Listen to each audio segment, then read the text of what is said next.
भागवत गीता का 14वां अध्याय। श्री कृष्ण बोले, फिर भी ज्ञानों में श्रेष्ठ ज्ञान मैं तुमको बताता हूँ, जिसके जानने से सारे मुनिजन मोक्ष रूप परम सिद्धि को प्राप्त हुए हैं।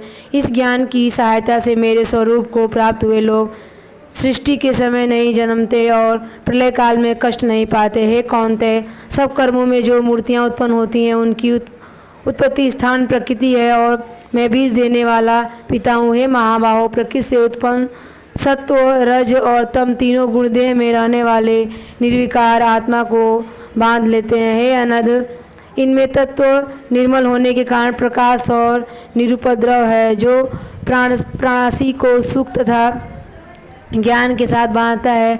रोगात्मक रजोगुण से तृष्णा एवं आसक्ति उत्पन्न होती है, जो प्राणी को कर्म के साथ बांधता है। तमोगुण की उत्पत्ति अज्ञान से है, यह नम्र आलस्य निद्रा से प्राणी को बांधता है और मोह में फंसाता है। हे भारत, सत्व सुख उत्पन्न करता है, रज कर्म उत्पन्न करता है, तुम सब ज्ञान को ढक प्रमाद पैदा करता है। हे भारत, सत्व गुण रज और तम को दबाकर बढ़ाता है। इसी प्रकार रज सत्व एवं तम को और तम सत्व एवं रज को दबाकर बढ़ना चाहता है। इस देह में इंद्रियों द्वारा जब ज्ञान का प्रकाश उत्पन्न हो, तब समझिए कि सत्व गुण की विशेष वृद्धि हुई है। हे भारत, रजोगुण की वृद्धि में लोभ, कर्मों में प्रवृत्ति, कर्मों का आरंभ, अशांति और इच्छा उत्पन्न होती है। हे कुरुनंदन, तमोगुण की प्रबलता में विवेक, अविवेक, अनुदम, प्रमाद एवं मोह ये सब होता है। जब देह को सतोगुण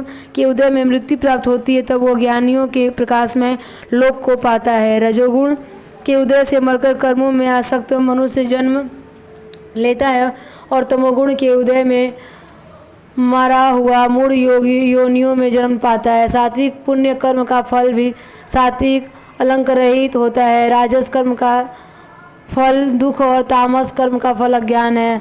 सत्व से ज्ञान उत्पन्न होता है, रज से लोभ तथा तम से प्रमोद, मोह एवं अज्ञान की उत्पत्ति होती है।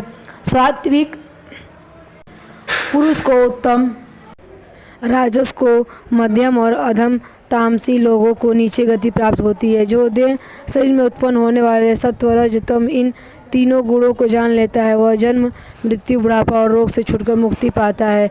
अर्जुन ने पूछा, हे प्रभु, कैसे मालूम हो कि अमुक मनुष्य ने तीनों गुणों को पार किया है? इसका क्या बर्ताव है? किन उपायों से वह तीनों गुणों को त्यागता है?